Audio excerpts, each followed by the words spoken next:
frappe aérienne de l'armée de la République démocratique du Congo à Uvira.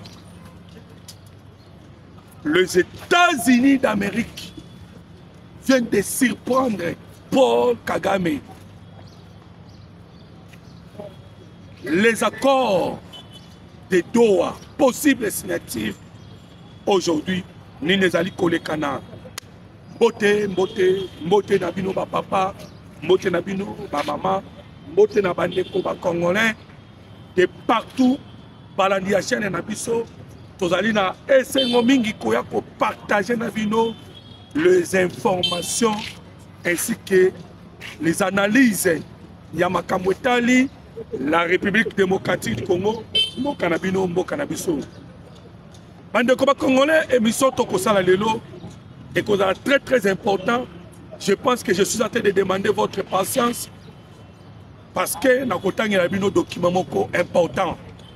Oyo nazana ngo na ina ngo lelo yo o etali bandeko ba congolais le processus de Doha, parce que je viens de vous le dire que possible signature ya accord ko kozala lelo, mais kasi na kati ya accord yango ni nezali na kati.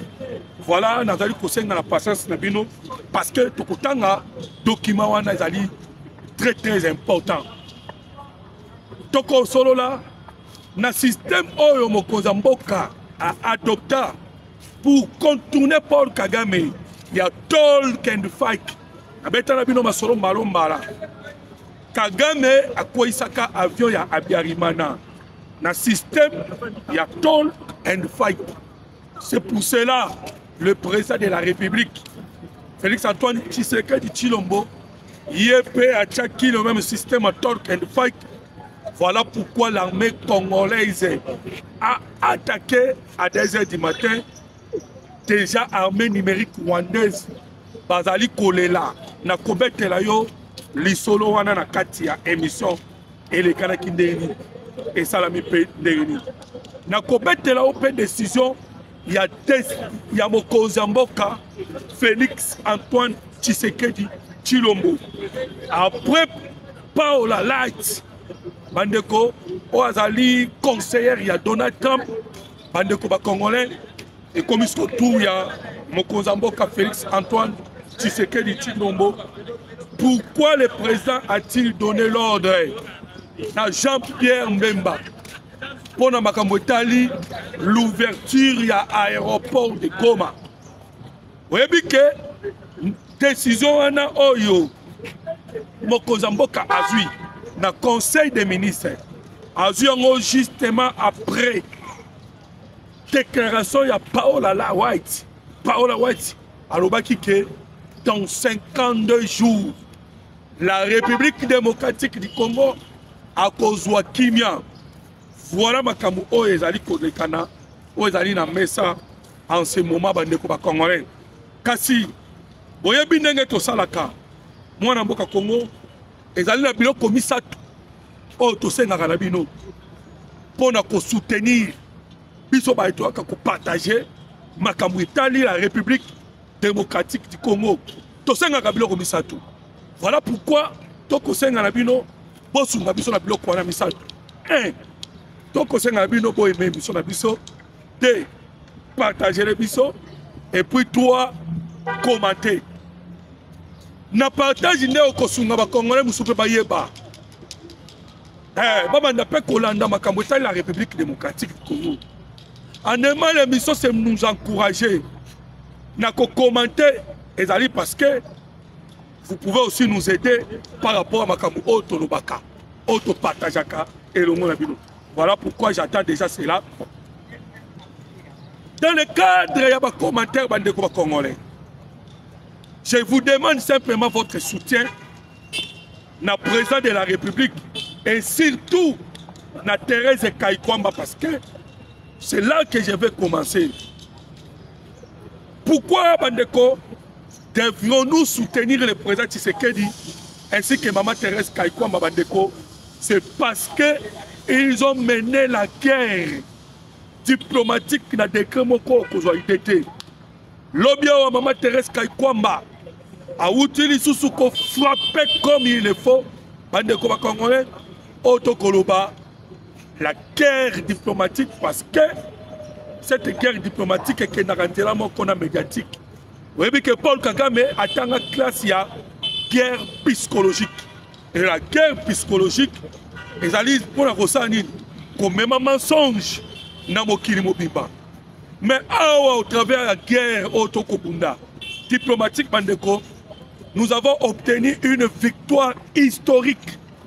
Voilà pourquoi je suis en train de vous demander Tobeta Maboko, dans Thérèse Kaikwamba, Penamo Kozamboka, la victoire historique Tozo Zanini. Na makamotali la processus de Doha. La décision a été prise et que tu as gagné les poursuites judiciaires. Donc, il n'y aura pas d'amnistie. Donc, la RDC a gagné, Otobenga Kanini. Tout doit faire la transition, la justice transitionnelle. Alors, vous comprenez déjà que c'est une victoire. Pourquoi? Parce que justice transitionnelle, il faut permettre à la justice transitionnelle de poursuivre, de revendiquer les 15 millions de morts. Le maman violé, il bon côté. Qui m'a connu Bitumba, en France, ça a été la carte, qui a étouffé Bissou. Mais heureusement, bande de Congolais, tout le monde Bitumba. 2h du matin. Qu'est-ce qui s'est passé à 2h du matin? À 2h du matin, c'est H4 Amataki. Bandeko, voilà toko seka armée numérique rwandaise. Parce que Baouti kosa. Oh, to bombardé avion, to bombardé drone H4. Il y a gouvernement congolais. Babimisina biteni yami papou. Il y a ba avion. Bakene kozwa yango soki wapi ou bien drone. Babimisi yango na réseaux sociaux. Bagangi, basali makelele. Balobi ke oh non, les retours. Il y a des installations, il y a des missiles solaires et puis des systèmes de brillage électronique. Balobi Meka, c'est H4 Meka de Soussou, Kokita Kouena sol, sous contrôle, il y a M23 AFC. Donc, on est à Mikosi. Donc, on est à Mikosi. Lobby à 2h du matin. Drone, c'est H4. Et cibler les sources comme d'habitude. Et toi, ce qui vient dans la émission, que le président Tshisekedi appelle ça qu'à ordre. Alors, qui dans FARDC, tout épargné par civil. Attaquer les 3 cibles. Bandeko, Awana Koloba. Drone CH4. Attaquer Otobenaka le cible. Lobiawa, Baouti ko perdre 2 généraux rwandais, na sol congolais. Ba officier ba ko kufa chaque jour. Et bon monaki vidéo satellite. Nenga bendaka cimetière de Kanombe. Wana to koloba na Rwanda. Et cimetière ngweza banani ya ba officier.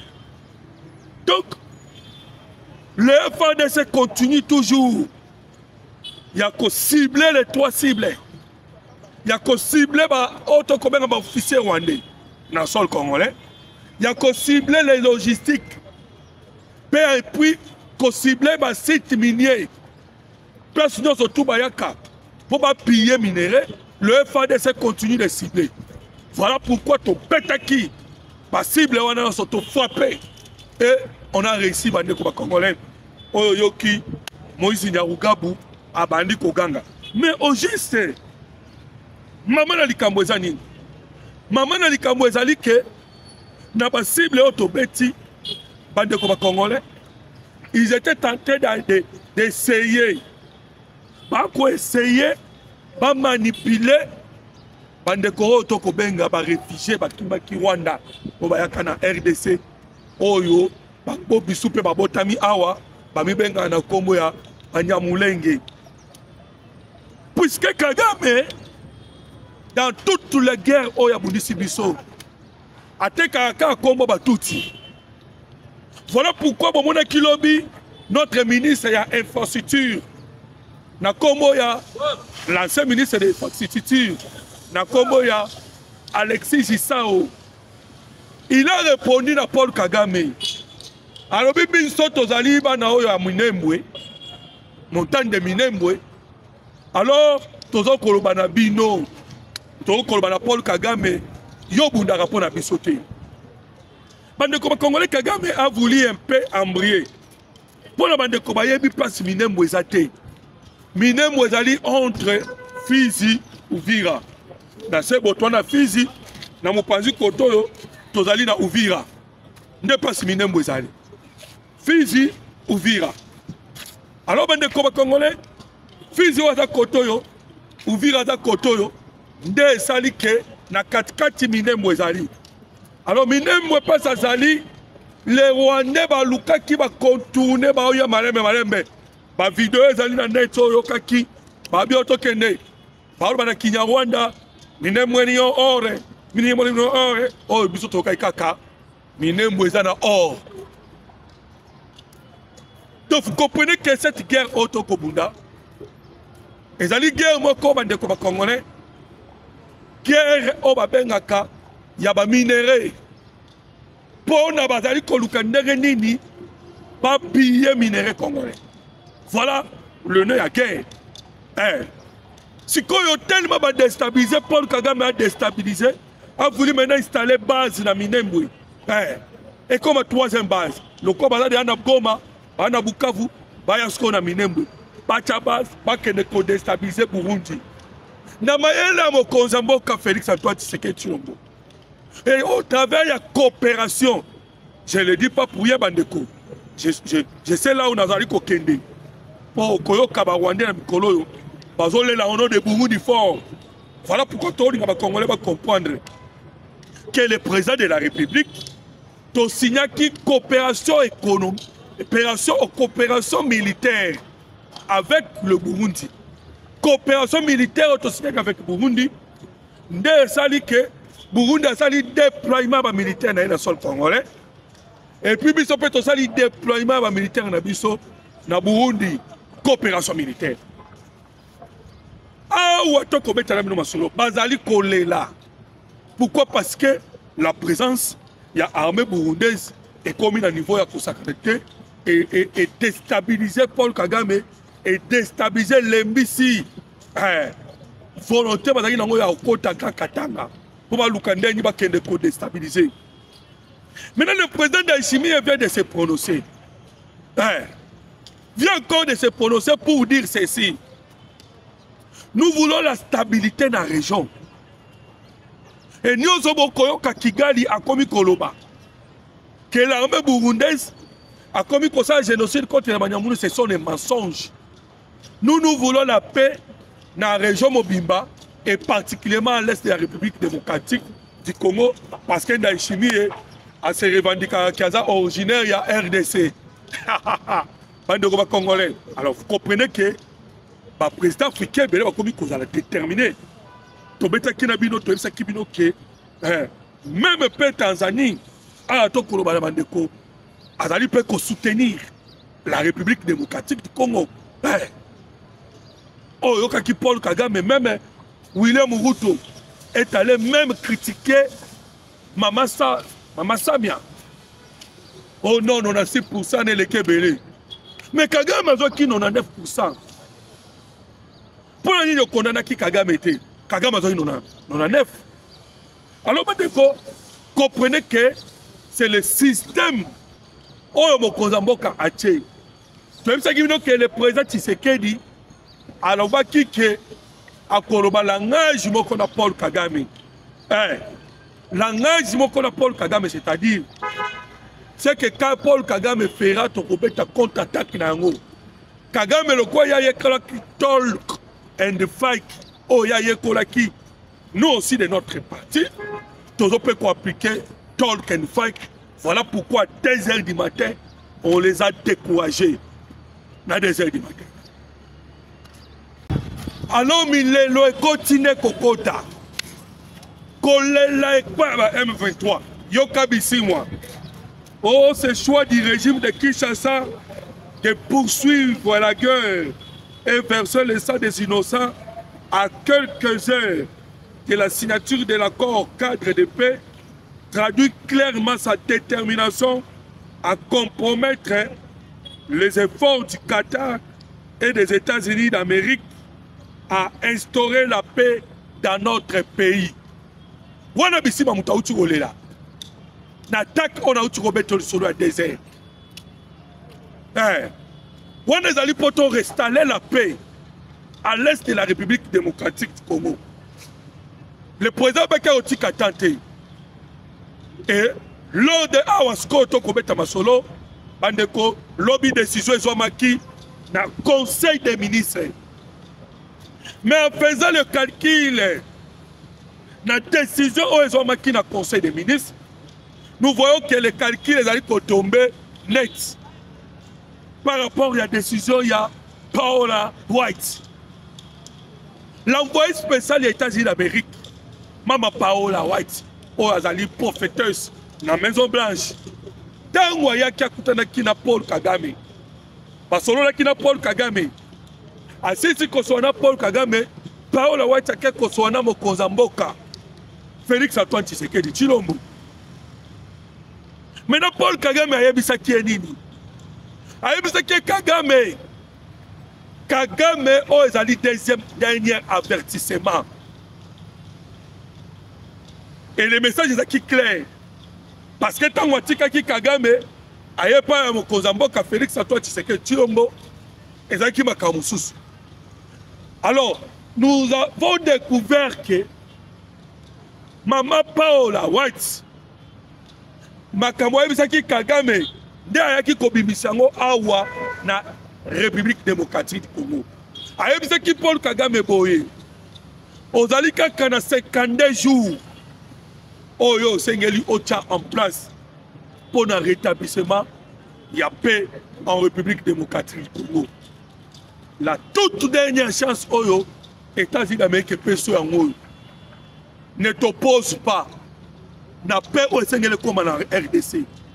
Parce que le moment ils allaient à Kokoka, Oyo paix est contre la République démocratique du Congo. Et la signature est ça déjà. Voilà la décision, Oyo y a le baki. On a surtout comprendre que le moment est comme il y a paix. Et il semblerait que Kagame est un maman longwe. Parce que les Congolais ont été en solo. Et les Canadiens qui semaine passée, alors 3 jours après, des Bokaki Kagame a eu Kobima. Oh non. Bisonnet aux aboyés, tout le monde a les processus de Washington. Les alliés Magui. Magui pour la Nini. Balinga ba dribbler ngai. Pas dribbler. Yo lo baki ke les FDLR ne ba tungisa yo. So les FDLR bazana rutu. Place ba M23 bazali. Alors ba M23 ba kanga ba FDLR. Après bima na Congo. Donc Kagame a lukanda ni a échappé à Kima Washington. Mais ba pesier déjà avertissement. Ba ebisiye ke bimisa ba top na o na Congo. Soko bimisite etalio. Alors, on comprend que déjà, le président Tshisekedi, déclaration à Sarah Kilobi, dans le conseil des ministres, Koyebisa Jean-Pierre Mbemba, mais Koyebisa Jean-Pierre Mbemba, pour que Aluka Ndengenini a installé tous les moyens possibles pour l'ouverture. Il y a aéroport de Goma dans 1 mois et demi, Bandeko. Match ezali aussi là. Ndeko moko tuninga mais aéroport ngo ekofunga mandeni. Hein? Yo yebite ke da guerre to sisa kyango. Guerre de ceci là ki bandeko. Ndenge nini? Biloko to mataki likolo. Les M23 ont perdu 6 avions. Bandeko. Wana makambo ekolekana na CC. Ils ne sont plus encore forts. Et puis, les gens qui ont dit le M23 autonomaka. Bakanga ba ville no sauté. Ils sont dans kacha babalabala minene, pe na ba ville minene. Na ba village, na ba montagne, na ba colline, na ba zamba. vous allez trouver les Wazalendo. Ba Wazalendo bazali wana pona ko contrôler. Et na trois cibles na tu mettre le solo. L'objectif est pour affaiblir le mouvement. Et le mouvement est affaibli. Les lots na tu mettre le solo. Les lots possible signature les arrêts. Mais nini ko na kati signature wana na lobaki na kotangela yo ndeko congolais de partout bokolanda. Déjà oyeba nini ko na kati ya signature ya accord déjà à tokoloba bandimi déjà pas na kotika minduki. Mais soki Paul Kagame alobi ke de balobi na ba okeba no tika minduki. Soki Paul Kagame Mutu Makasi, vous allez voir frappe au Yakouswa. Parce que je vous ai parlé dès le début de mon émission sur la pression américaine, la pression américaine, lorsqu'il y a un makamwe ko le Canada ou alelo, cette pression américaine est comme résultat nini et pas il y a République démocratique du Congo. Voici le point clé du futur accord entre la République démocratique du Congo et le M23. Avant d'attendre le détail, il faut d'abord comprendre le contexte moral et politique. Car il s'agit du jugement de Salomon. Bandeko, l'Andabien, il s'agit du jugement de Salomon. Le président Tshisekedi a utilisé la sagesse. Il y a qu'à sauver moi dans le Congo. Entre les mains, il y a maman Okufisa qui moi dans le président a pris une décision. Il y a sagesse pour sauver l'Est de la République démocratique du Congo. Alors la décision est à l'île. Il s'agit de deux femmes revendiquant le même enfant. Romana Bukavu. Kagame a réclamé ailleurs, Biso réclamé à Biso. Kagame veut maintenant que à ça le sacrifice qui a Makasi. Alors, volet militaire, la décision est minini, volet militaire. L'intégration aux rebelles est cause à la cas par cas.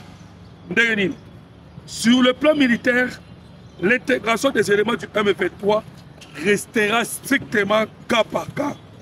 Après vérification de leur loyauté envers la République démocratique du Congo.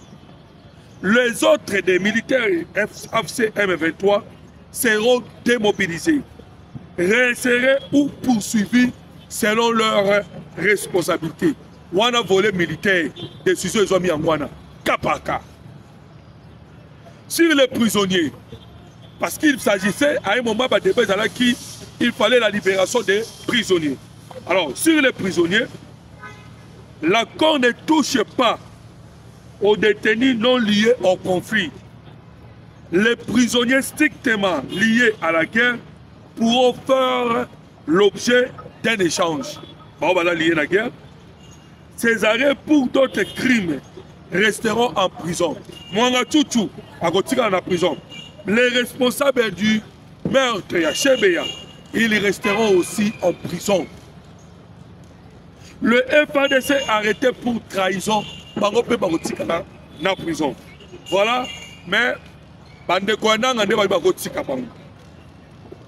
la commission vérité, réconciliation et justice transitionnelle.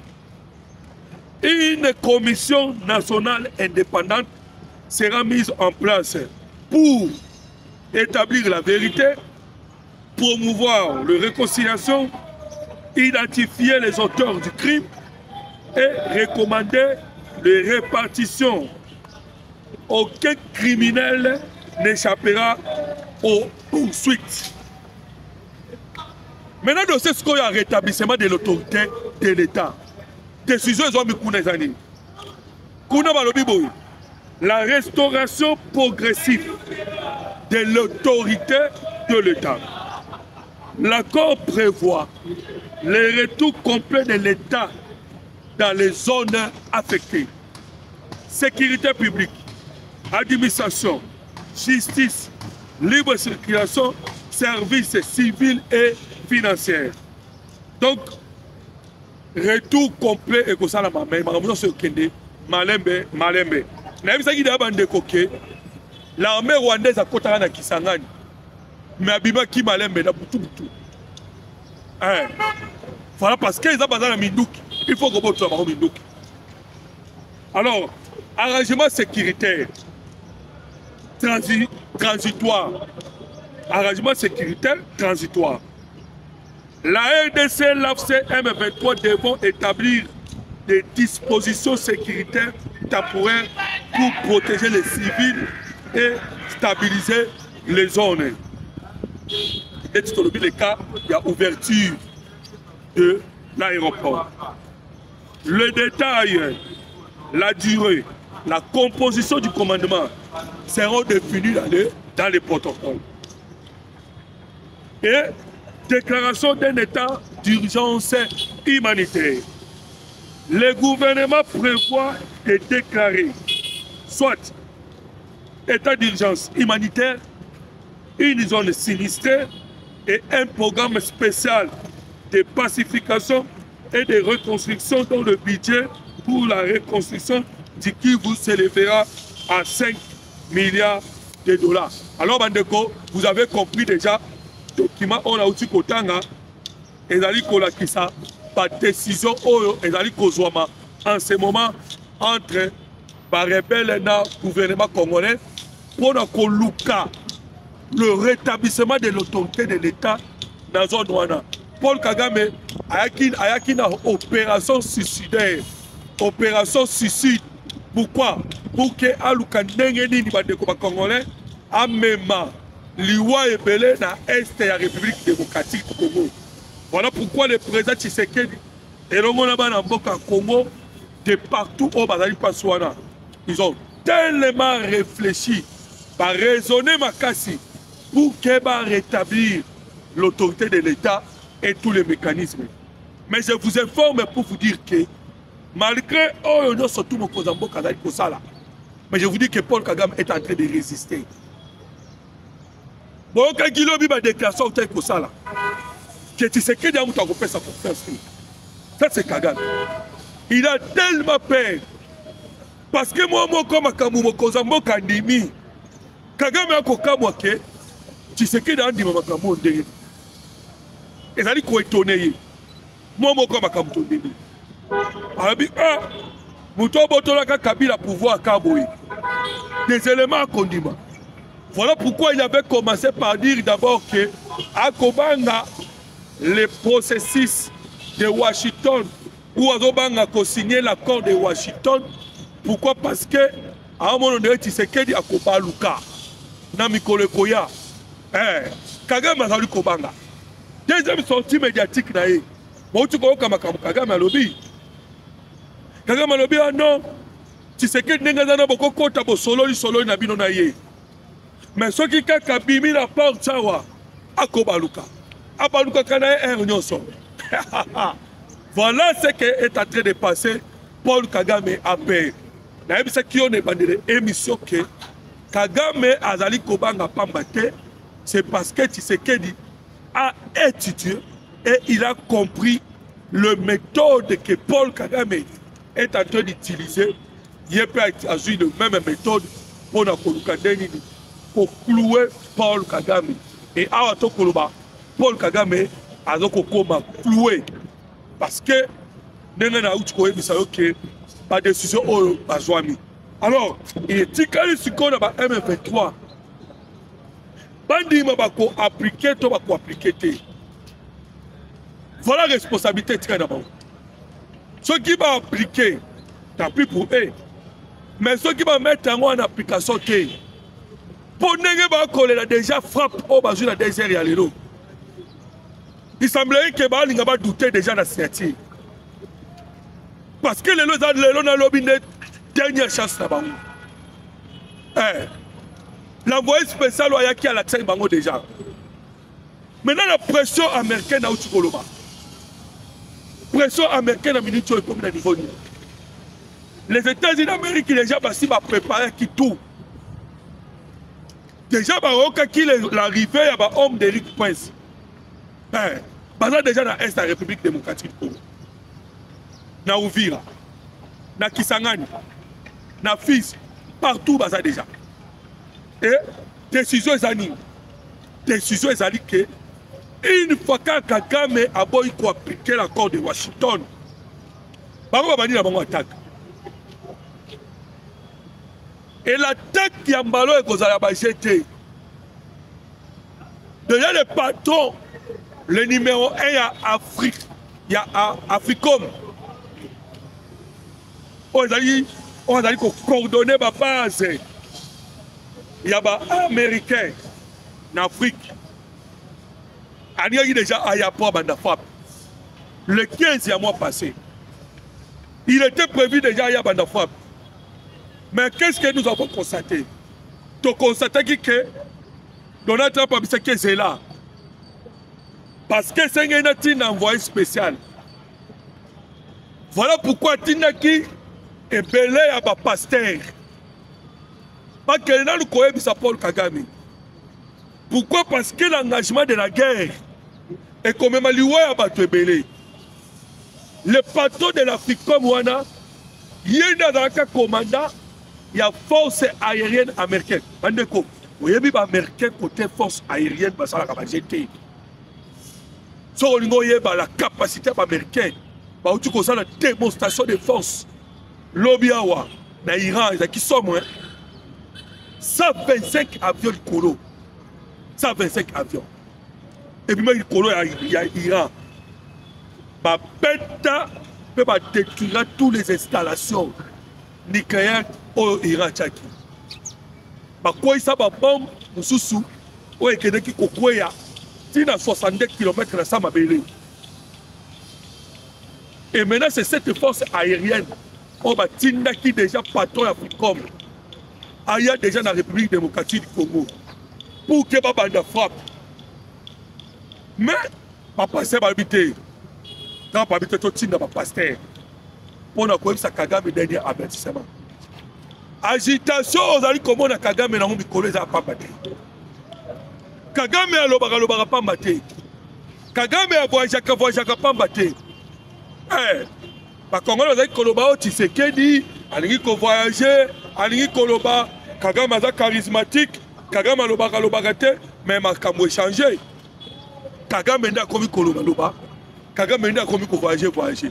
Il a en Arabie Saoudite, à Kimi Arabie Saoudite, à Koya, na Qatar, à Qatar, à Outi Guinée, à commis Tambola partout. Parce que la situation est habitée pour Paul Kagame. Kagame a tambola pas battu. Déjà, il a constaté que si c'est que les huiles avancent dans des gars au Sakanate. Et la mise en garde, n'a pas avertissement à Donald Trump. Et tout passe. Il est en train de chercher quelques Africains on va appuyer. De sorte qu'après, appui, mais c'est déjà trop tard. Alors, je pense que la semaine où tu fais un oyo, tu remercies Nzambe pour que Total la fin de la guerre, il y a Washington, et guerre aux SARDC, au travers de la signature, il y a l'accord de Washington et l'accord de Doha. Alors, Nazali Kosenga Nabino, partager notre émission de sorte que permettre de couper la République démocratique du Congo et votre soutien dans Mokoza Mboka, Félix Antoine Tshisekedi Tshilombo. Numéro de téléphone des alliés, le plus 243 89 40 330 80. Plus 243 89 40 330 80. Aimez l'émission et partagez. Que Dieu vous bénisse.